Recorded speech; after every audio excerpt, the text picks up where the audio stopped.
Hello and welcome to के to captain academy. तो कैसे हो तुम लोग? बढ़िया? तो ठीक हो ना? किधर हो तुम लोग? इधर ठीक हो? हाँ। तो देखो, पिछले वीडियो में हमने पढ़ लिया था श्री धाराचार फॉर्मूला, और उस पे बेस क्वेश्चन यानी मूलों की प्रकृति क्या होगी, वो सारा चीज हमने कवर कर लिया था। और उस पे 3 लेवल तक, मतलब हमने बताया था 4 लेवल तक क्वेश्चन बन सकता है, लेकिन मैंने 3 लेवल बताया था। एक लेवल मैंने बोला था अगर तुम कमेंट सेक्शन में लिखोगे तो मैं बताऊंगा, ठीक है? वैसे खैर वो 99.9% है, बिहार बोर्ड में ऐसा क्वेश्चन नहीं आएगा, ठीक है? वो 11th का कंसेप्ट है। खैर कोई बात नहीं, इस वीडियो में हम लोग पूर्ण वर्ग विधि पढ़ने वाले हैं, ठीक है? अच्छा देखो, एक बात और, पूर्ण वर्ग विधि हालांकि बिहार बोर्ड में इम्पोर्टेंट नहीं है, लेकिन एनसीईआरटी में एक चैप्टर है, एनसीईआरटी में क्वेश्चन दिया हुआ है, ठीक है? और बिहार बोर्ड कभी कभी पूछा है, ऐसा नहीं है कि नहीं पूछा है, कभी कभी पूछा है, तो पढ़ना जरूरी है, ठीक है? और पूर्ण वर्ग विधि से ही श्री धाराचार फॉर्मूला मतलब निकलता है, मतलब साफ उसको प्रूफ, उसका प्रूफ होता है, ठीक है? तो देखो कैसे पूर्ण वर्ग विधि से। अच्छा, पूर्ण वर्ग विधि है क्या? पूर्ण वर्ग विधि द्विघात समीकरण का हल करने का एक विधि है, ठीक है? जैसे गुणनखंड विधि हो गया, द्विघात समीकरण हल करने का कितना तरीका, गुणनखंड विधि। उसके बाद श्री धाराचार फॉर्मूला से। उसके बाद क्या हो गया, हिट एंड ट्रायल अनुमानित विधि। उसके बाद अनुमानित विधि क्या मतलब, क्या मैं बोलूं, अनुमानित विधि मतलब जैसे शून्य को उसका पता चल गया अपने मन से सोच के, तो उसको हिट एंड ट्रायल मेथड बोलते हैं, ठीक? उसके बाद आता है पूर्ण वर्ग विधि। पूर्ण वर्ग विधि से भी हम लोग शून्य मतलब बहुपद का मूल निकाल सकते हैं, ठीक है? तो सीखते हैं कैसे उसका मूल निकालते हैं, ठीक है? हम जनरल केस लेके चलते हैं और उसी में स्टेप बाय स्टेप बताएंगे। जनरल केस मतलब द्विघात समीकरण का मानक रूप लेके चलेंगे, उसी को हम पूर्ण वर्ग विधि द्वारा सॉल्व करेंगे, ठीक है? उसके बाद सॉल्व करने के बाद एक एग्जाम्पल लेंगे, और 2 एग्जाम्पल लेंगे, अच्छा एग्जाम्पल लेंगे जहां पे आपको डॉट आ जाए, वो वाला एग्जाम्पल लेंगे, और इस टॉपिक को पूरा इस वीडियो में क्लियर कर देंगे, ठीक है? तो चलो शुरू करते हैं। तो देखो, मान लेते हैं ये ए एक्स स्क्वायर, मैं यहाँ से शुरू करता हूँ, ए एक्स स्क्वायर प्लस का बी एक्स प्लस सी बराबर 0, ठीक है? ये एक द्विघात समीकरण है, ये एक द्विघात समीकरण है, यहाँ तक ठीक है? कोई दिक्कत? अब इसको पूर्ण वर्ग, हम लोग क्या सॉल्व कर रहे हैं, पूर्ण वर्ग विधि से। पूर्ण वर्ग विधि, पूर्ण वर्ग विधि, इसको बोलते हैं परफेक्ट स्क्वायर मेथड। क्या बोलते हैं? परफेक्ट स्क्वायर मेथड, ठीक है? तो कुछ नहीं, सबसे फर्स्ट स्टेप क्या होगा, मेरा पहला तरीका क्या, पहला स्टेप क्या होगा? पहला स्टेप होगा कि जो एक्स स्क्वायर है, एक्स स्क्वायर का जो गुणांक है, यानी ए, एक्स स्क्वायर का जो गुणांक है उसको एक बनाना है, एक पॉजिटिव धनात्मक एक, माइनस एक नहीं, एक बनाना है। तो एक बनाने के लिए क्या करेंगे, हमेशा एक्स स्क्वायर का जो गुणांक होगा उसको मैं कॉमन लूंगा, उसको मैं कॉमन लूंगा। तो ए अगर मैंने कॉमन लिया, ए अगर मैंने कॉमन लिया तो यहाँ क्या बचेगा, एक्स स्क्वायर बचेगा, है ना? Plus x plus. अब तुम बोलोगे सर यहाँ तो ए है ही नहीं तो कॉमन कैसे लेंगे? अरे यार, अब मैंने बोल दिया 2 में से 4 कॉमन लो, 2 में से 4 कॉमन लो। तो कैसे कॉमन लोगे? तो सिंपल, कुछ नहीं है, कुछ नहीं करना, 2/4 कर देना, ठीक है? 2/4 कर देना है, यानी 4 मैंने अगर कॉमन लिया तो 2/4 कर दिया, तो यही हो गया आंसर। तो इसी प्रकार अगर ए कॉमन लिया तो बी बाय बी, अब बट्टे का कितना हो जाएगा, ए इंटू एक्स। अब देखो तुम गुना करोगे, ए कट जाएगा, बी एक्स ही आ जाएगा, यहाँ तक ठीक है? इसी प्रकार मैंने सी से कॉमन लिया तो ये कितना आ जाएगा, सी बट्टे का ए बराबर 0। यहाँ तक कोई किसी को दिक्कत नहीं होगी, आई होप दिक्कत नहीं होगी। अच्छा बेटा, हम 3 लकीर यहाँ खींच के, यहाँ क्यों खींच रहे हैं, 3 लकीर क्यों खींच रहे हैं? इसका ये, इसका ये मतलब हुआ, ये इसको बोलते हैं आइडेंटिकल। क्या बोलते हैं? आइडेंटिकल। आइडेंटिकल का मतलब ये हुआ, ए ए बी सी का कोई भी वैल्यू ले लो। हमने बताया था शुरू में ए बी सी वास्तविक संख्या, लेकिन लेकिन लेकिन यहाँ बोला इस आइडेंटिकल का मतलब ये हुआ, तुम ए बी सी को कोई भी वैल्यू ले लो, चाहे काल्पनिक वैल्यू हो, कोई चर वैल्यू हो, कोई अचर वैल्यू हो, कोई वास्तविक वैल्यू हो, कोई भी वैल्यू ले लो, ये हमेशा सही होगा, ये हमेशा सही होगा। इसलिए मैं 3 डॉट लिख रहा हूँ, यानी 3 लाइन खींच रहा हूँ, ठीक है? इसको आइडेंटिकल बोलते हैं। नेक्स्ट स्टेप क्या होगा, सिंपल। अब ए हो गया, अब देखो समझो एक बात को, ए तो कभी 0 के बराबर नहीं हुआ, तो यही तो 0 के बराबर होगा ना। अगर ए कभी 0 के बराबर नहीं हो सकता तो ये 0 के बराबर होगा, तो ये मैं 0 के बराबर कर दिया, एक्स स्क्वायर बी बाय ए एक्स प्लस का सी बाय ए बराबर का 0। यहाँ तक कोई दिक्कत, यहाँ तक किसी को दिक्कत नहीं होना चाहिए। अब इसका मतलब इसके बाद क्या होगा स्टेप, इसके बाद स्टेप ये होगा, तुम क्या करो अब ये, अच्छा देखो पूर्ण वर्ग विधि मतलब होता क्या है, पूर्ण वर्ग विधि मतलब हुआ कि इस ये जो लिखा हुआ है ना, इसको स्क्वायर यानी कुछ डब्बा में हमको स्क्वायर प्लस का कुछ आना चाहिए, ऐसे आना चाहिए, डब्बा का स्क्वायर आना चाहिए, ठीक है। अब तुमको जब भी, हमेशा जब भी द्विघात समीकरण दिखेगा तो वो इस प्रकार से दिखेगा। इसके बाद आपको क्या करना है, सिंपल, ये एक्स स्क्वायर है, अब देखना है एक्स का गुणांक क्या है, एक्स का गुणांक क्या है, एक्स का गुणांक अगर धनात्मक होगा, एक्स का गुणांक अगर धनात्मक होगा तो ये बनेगा a प्लस बी का होल स्क्वायर। याद रखना, ये दूसरा स्टेप यहाँ से बनेगा मेरा, ये सेकेंड स्टेप मेरा होगा।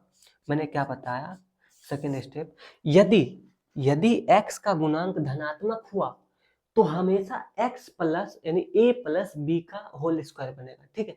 अगर x का गुणांक माइनस हुआ तो वो x मतलब a माइनस बी का होल स्क्वायर बनेगा। ऐसा क्यों, क्योंकि तुमको पता होना चाहिए, अगर x प्लस a का होल स्क्वायर करेंगे तो जो 2x आएगा 2ab आएगा, समझो। अगर मैंने a प्लस बी का होल स्क्वायर किया तो ये a स्क्वायर प्लस का बी स्क्वायर माइनस का 2ab, सॉरी तो प्लस का 2ab, अगर यहाँ माइनस भी दिया तो ये तो प्लस ही रहेगा, सिर्फ यहाँ चेंज होगा माइनस। इसलिए मैं बोल रहा हूँ जो x का गुणांक होगा ना उस पर निर्धारित होगा a प्लस बनेगा या a माइनस बनेगा, तो यहाँ a प्लस बनेगा। तो आंख मूंद के क्या करना है, x प्लस लिखना है। अब x का गुणांक जो भी है उसका आधा करो, x का गुणांक जो भी है उसको क्या करना, आधा करना। तो b बट्टे a का आधा क्या होगा, b बाय 2a। अरे भाई b बट्टे a का आधा क्या होगा, आधा क्या होगा, इसका आधा क्या होगा, तो b बाय 2a होगा, b बाय 2a। तो यहाँ लिखना है b बाय 2a का होल स्क्वायर। क्या यहाँ तक कोई दिक्कत, यहाँ तक कोई दिक्कत नहीं आने वाली। फिर से मैं एक बार रिपीट करता हूँ, सबसे पहले एक्स स्क्वायर का गुणांक 1 बनाना है तो 1 बना दिया, फिर ये डब्बा को 0 के बराबर करना है। उसके बाद बताया एक्स का गुणांक अगर धनात्मक होगा तो एक्स प्लस समथिंग का होल स्क्वायर, या फिर उसके बाद और एक्स के गुणांक को आधा करना, ठीक है। यहाँ तक कर लिया। अब तुम समझो उसके बाद क्या करना, बी प्लस ए जो है इसको, अब तुम इसको जब खोलोगे, समझो इसको जब खोलोगे तो ये क्या बनेगा, एक्स स्क्वायर प्लस का बी बाय 2a का होल स्क्वायर प्लस का 2 into x into b by 2a। तो ये से ये कैंसिल, 2 से 2 कैंसिल, तो ये बन जाएगा एक्स बी बाय ए। तो ये वाला टर्म और ये वाला टर्म मेरे पास है, तो ये टर्म एक्स्ट्रा आ गया कि नहीं, ये सुनो ये टर्म एक्स्ट्रा दिख रहा है तुमको, ये टर्म एक्स्ट्रा आ गया ना, ये पद एक्स्ट्रा आ गया। तो जो एक्स्ट्रा आ गया उसको क्या करना है, जो एक्स्ट्रा टर्म आ गया उसको घटा देंगे। तो यहाँ से घटाना, तो ये घटा के कितना आ जाएगा, b बाय 2a का होल स्क्वायर, ठीक है। यहाँ तक होगा, प्लस का c बाय ए बचा हुआ तो c बाय ए मैंने लिख दिया बराबर का 0। यहाँ तक कोई दिक्कत नहीं होना चाहिए।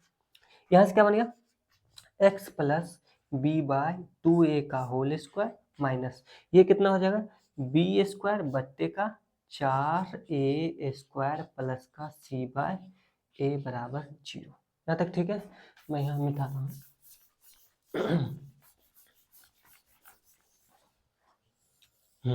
उसका यहाँ क्या, उसके बाद क्या बचेगा, ये बन जाएगा x plus B by 2a का होल स्क्वायर माइनस, एलसीएम ले लो इसका, ठीक है। एलसीएम मैंने लिया तो ये कितना आ जाएगा 4a स्क्वायर, यहाँ तक ठीक है। और ये हो जाएगा बी स्क्वायर, ठीक है। एक बात और ध्यान रखना, कोई नहीं, यहाँ पे अगर तुम चल ठीक है, यहाँ पे माइनस लगा दिया। अच्छा ये अच्छा होगा कि इसको मैंने, समझो एक स्टेप में अच्छा समझा देता हूँ। ये माइनस है तो मैंने प्लस कर दिया, इसको प्लस कर दिया तो इनटू ये कितना बच जाएगा, सॉरी अगर माइनस पूरा में से कॉमन लिया तो B square by 2 sorry 4a होगा, और माइनस का क्या हो जाएगा, माइनस का सी बाय ए हो जाएगा, माइनस का सी बाय ए बराबर 0। ठीक है, अब इसका एलसीएम लो, इसका एलसीएम तुम लोगे तो ये 4a² होगा। ठीक है, उसके बाद ये हो जाएगा b² माइनस का कितना 4ac। अरे 4a² है, a बच गया। ठीक है, c ऑलरेडी है, a के ऊपर आ जाएगा, 4 एक ऊपर आ जाएगा और c एक है ये। तो यहाँ से कितना आ गया, ये यहाँ से आ गया x plus B by 2a का होल स्क्वायर माइनस का b² माइनस का 4ac बट्टे का a, बट्टे का a बराबर कितना हो गया 0। अच्छा 4a², यहाँ तक ठीक है। अब इस वाले टर्म को उधर भेजो, इस वाले टर्म को उधर भेजेंगे तो ये कितना आ जाएगा x plus B by 2a का होल स्क्वायर बराबर, ये माइनस है तो इधर आ जाएगा कितना प्लस हो जाएगा, तो ये बन जाएगा b² माइनस का 4ac बट्टे का 4a²। यहाँ तक कोई दिक्कत नहीं होना चाहिए।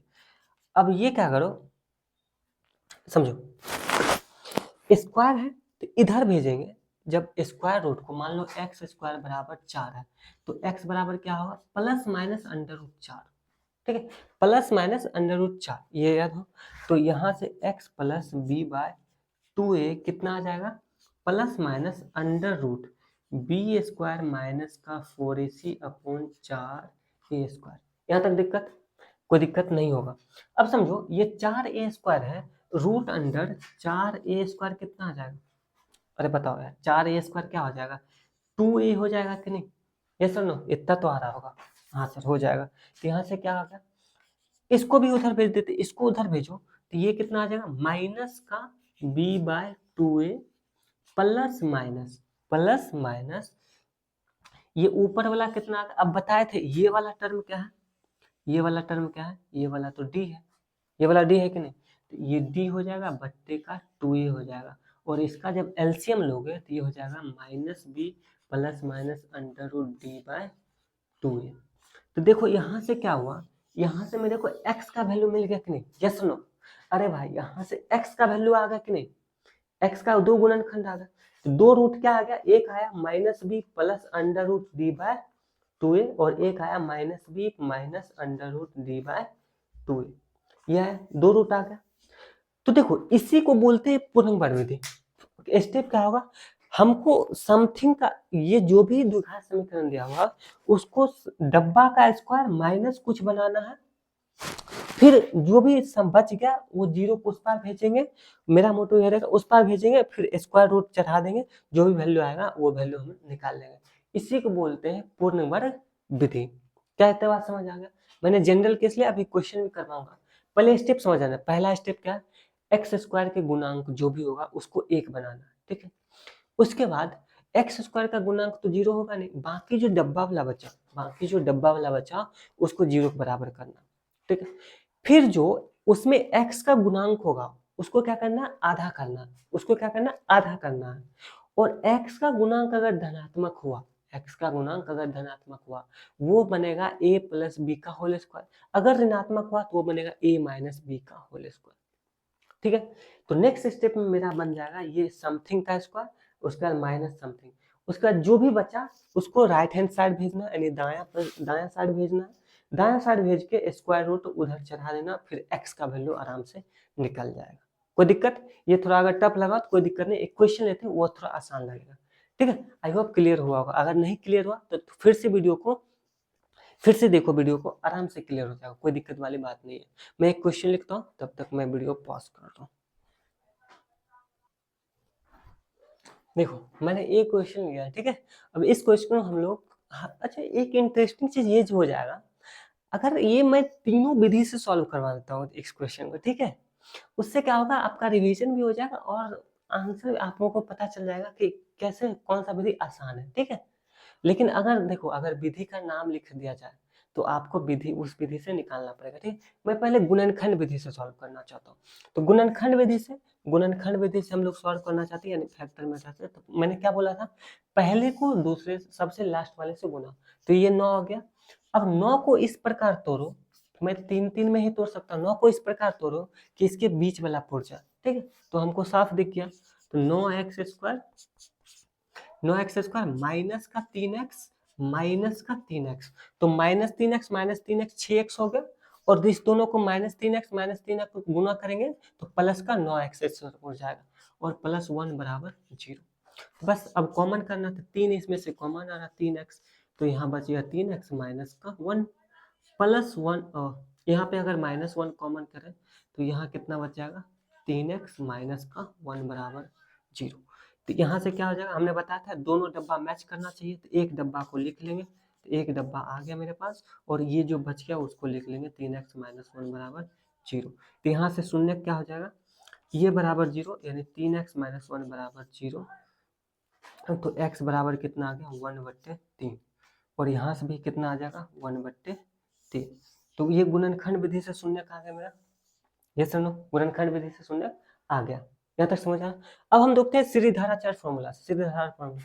पहले बताओ इसमें a का मान क्या है, a का मान कितना है 9, याद होना चाहिए, ax² प्लस का bx प्लस का c, तो a का मान 9, b का मान माइनस का 6, b बराबर कितना माइनस का 6, और c बराबर कितना 1। तो बताओ x बराबर क्या बताते हैं, फॉर्मूला क्या बताते हैं, x बराबर -b plus minus under root b² minus का 4ac बट्टे का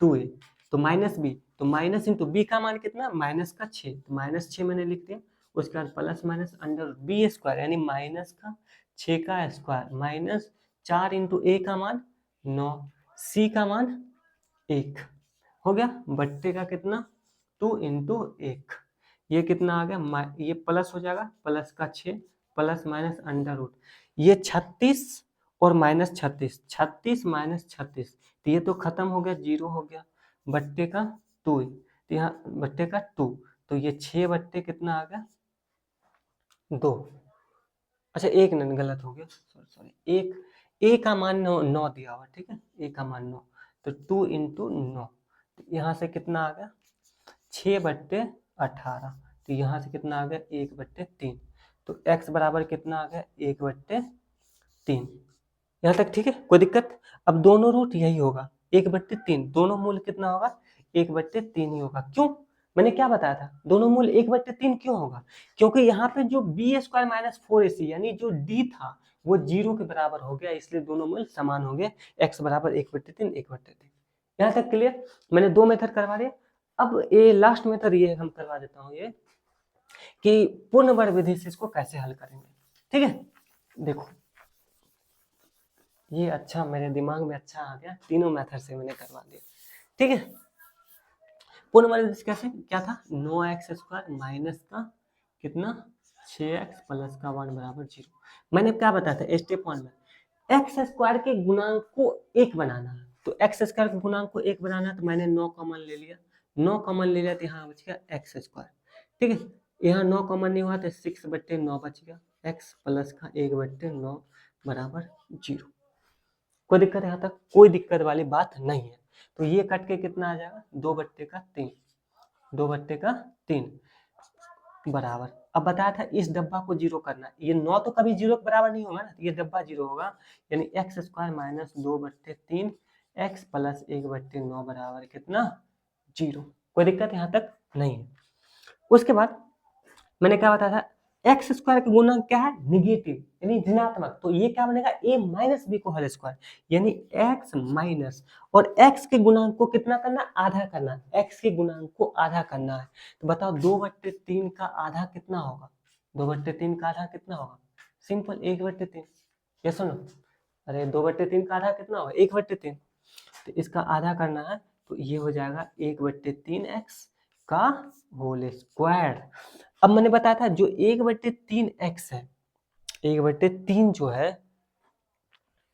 अच्छा एक मिनट 2ab, हाँ 1/3 है ये कितना प्लस में हो जाएगा, अरे जब तुम ये इसको खोलोगे तो ये क्या आ जाएगा, ये x² प्लस का a² प्लस का b², तो 1/3 का x² आ जाएगा, ये सुनो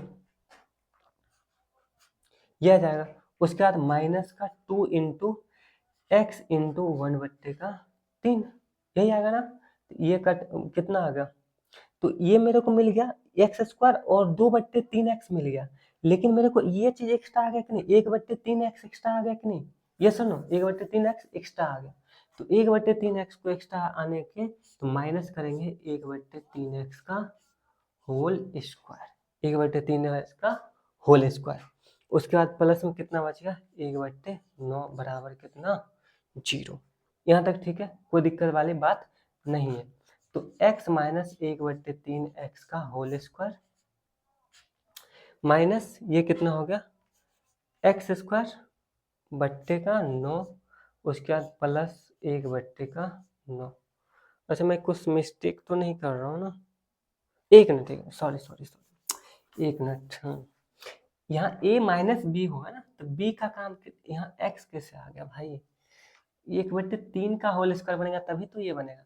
तो 1/3 का होल स्क्वायर, ये गलत हो गया था, माइनस 1/9 प्लस का 1/9 बराबर 0। तो ये से ये कैंसिल, तो x माइनस 1/3 का होल स्क्वायर बराबर 0। तो स्क्वायर को उधर भेजेंगे तो ये x माइनस 1/3 बराबर 0। तो यहाँ से x बराबर कितना आ गया 1/3। अब तुम बोलोगे सर एक ही मान है 1/3, लेकिन गलत कर दिया तुम।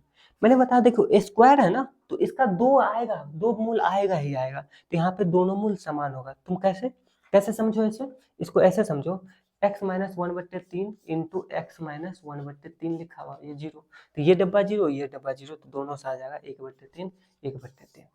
यहाँ तक समझ आया, कोई दिक्कत यहाँ तक नहीं होना चाहिए। आई होप ये समझ आया होगा।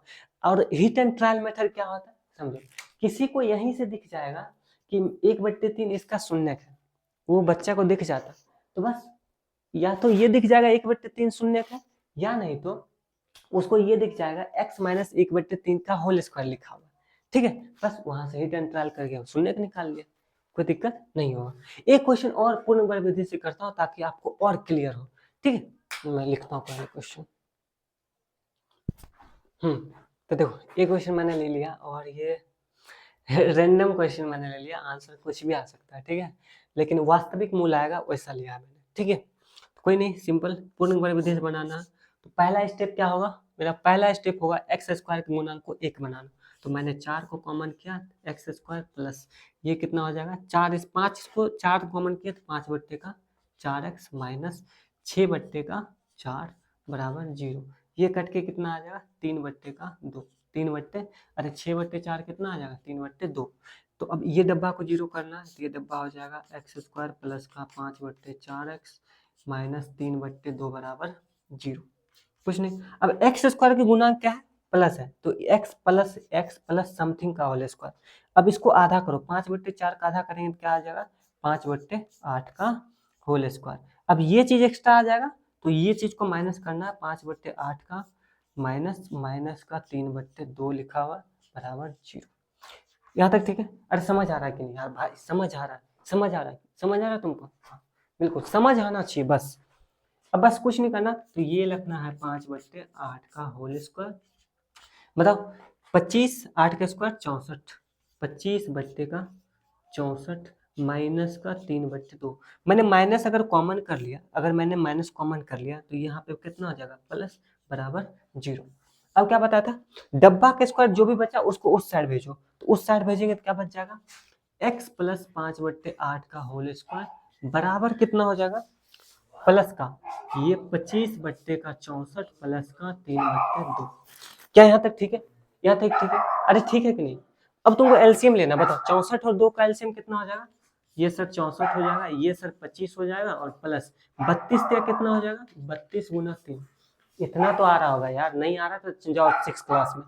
2 तिया 6, 3 तिया 9, 32 तिया 96, तो ये 96 हो गया। तो ये यहाँ पे कितना आ जाएगा 6 5 11, 9 2 11 1 12, 121/64। और ये किसके बराबर आया, ये आया x प्लस 5/8 के होल स्क्वायर के बराबर। क्या यहाँ तक आ रहा, समझ आ रहा, आई होप आ रहा होगा, ठीक है। उसके बाद क्या करना आपको, कुछ नहीं, इस स्क्वायर रूट को किस उस साइड भेजना। अरे इधर इसका दोस्त है, इसको मैंने इधर भेज दिया, तो ये कितना अभी कोई बहुत बच्चा गलती करेगा, ये बहुत बच्चे गलती करेंगे, √121/64 उसको कान में लगाएंगे। मैंने पहले बताया था रूट से पहले प्लस माइनस, गुड। तो ये कितना आ गया x प्लस का 5/8। अब जल्दी से बताओ जल्दी से बताओ 121 का वर्गमूल क्या होगा, जल्दी से बताओ बताओ जल्दी से बताओ। 11, बिल्कुल सही। 11 और 64 का 9, 8। ठीक है, यहाँ तक ठीक है? ठीक है भाई, अब कुछ नहीं करना, अब तो ये भिन्न का जरा जोड़ घटा भाई, इसको उधर भेजो बस। x को मैंने x बराबर कितना होगा, ये प्लस का है तो उधर आ जाएगा तो माइनस का, तो -5/8 प्लस माइनस 11/8। अब बहुत बच्चा को यही डाउट क्लियर नहीं होता कि अब क्या प्लस माइनस कैसे करें। तो कुछ नहीं करना, पहले एक बार प्लस लेना है, एक बार प्लस लेना है, यानी -5/8 प्लस का 11/8, और एक बार लेना है माइनस का 5/8 माइनस 11/8। अब कैलकुलेट करके बताओ जल्दी, ये कितना हो जाएगा। अच्छा 5, ठीक है, तो ये हो जाएगा 8, और ये कितना हो जाएगा -5 प्लस का 11।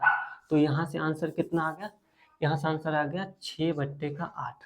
ठीक है, यहाँ से आ गया मतलब 3/4, 3/4 एक आंसर, और एक आंसर आ जाएगा -5/8 -11/8, यानी -16/8। ठीक है, अरे ये सब करने आ रहा होगा भाई, नहीं करने आता तो जाके सीखो तुम जोड़ घटाओ। ठीक है, तो ये कितना आ गया -2, तो एक आंसर आ गया -2, एक आंसर आ गया 3/4। तुम सेटिस्फाई करा के देख लो, यही आंसर हो गया। अगर -2 मैंने रखा तो यहाँ 4 चौक 16, ये 16 बन जाएगा, ये कितना हो जाएगा -10 और -6, तो 16 ये 0 हो जाएगा, यानी आंसर बिल्कुल सही है, कोई दिक्कत वाली बात नहीं है। आई होप इस वीडियो में मजा आया होगा, अगर नहीं मजा आया तो मजा लाओ भाई, मजा कहाँ, मैं मुजरा करा रहा हूँ जो मजा दो। ठीक है, इस वीडियो में अच्छा लगा होगा यार, लेकिन एक बात मैं और कहना चाहता हूँ, तुम अच्छे से थोड़ा सा पढ़ो, कंसिस्टेंट वे में पढ़ो, वीडियो को रेगुलर देखो, इससे क्या होगा तुम्हारा कंसेप्ट क्लियर हो जाएगा। और मैं ये गारंटी दे रहा हूँ, इस वीडियो के बाहर एक भी प्रश्न आपके बिहार बोर्ड में, एक भी क्वेश्चन आपके बिहार बोर्ड में नहीं जाएगा। क्वेश्चन भले ही ना मिले, लेकिन कंसेप्ट एकदम डिट्टो होगा, ये मैं गारंटी दे रहा हूँ। ठीक है, आई होप अच्छा लगा लेक्चर, पढ़ते रहो। All the very best, smile के साथ। Thank you.